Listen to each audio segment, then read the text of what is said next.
Who doesn't like riding in sunny and hot conditions? It's great for morale and you feel like you can ride for hours. Yeah, when it gets really hot, you need to be prepared.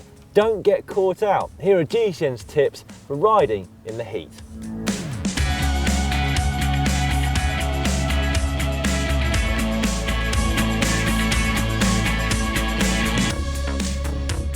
The first rule is to make sure that you drink plenty. Sweating is your body's very effective way of cooling yourself, but what it does mean is that you need to stay on top of your hydration status so that you're replacing the water that you're losing through sweating.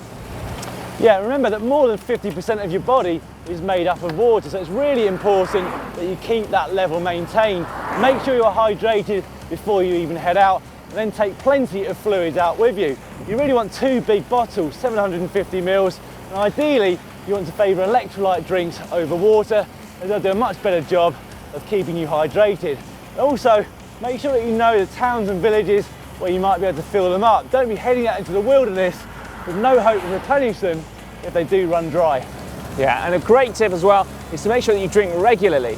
And although your body is very efficient at telling you when you're getting dehydrated, which is essentially when you start getting thirsty, if you drink regularly, then hopefully you won't actually even get to that step.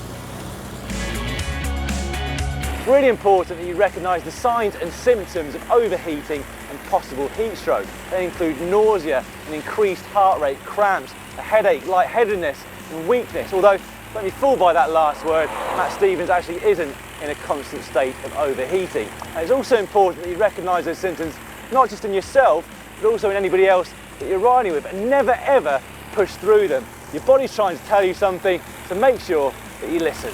Yeah, look after each other. Don't be afraid to stop, sit down somewhere cool, rehydrate, and then allow your core body temperature to drop before you start riding again. It could be something as simple as being sat at the side of the road in the shade. And as an extra tip, if it's really, really hot when you're about to go out riding, pick your route wisely. If there's a chance of going into a forested area where the road's going to be covered by trees and the sun's not bearing down your back, then choose something like that.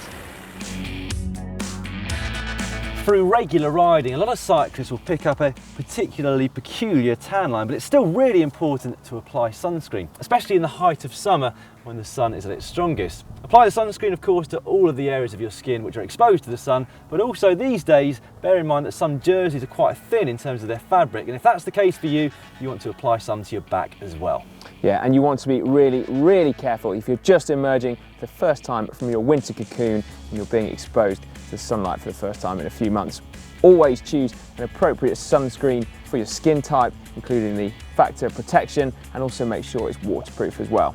As a little tip, you can also get a really small one to stick in your jersey pocket so you can reapply it on those particularly hot and epic rides. So there are some really important points to help you ride in the heat more safely. Don't forget your hydration. Remember that you've got to listen to your body because getting over hot is quite dangerous. And then finally, your sunscreen. Protect your skin. We've also got a video that shows you how to dress for cycling in very hot conditions, and you can find that by clicking up there. We've also got another great video which shows you some tips for how to travel abroad with your bike, and you can find that by clicking down there. And make sure you subscribe to the channel, it's free. Click on us.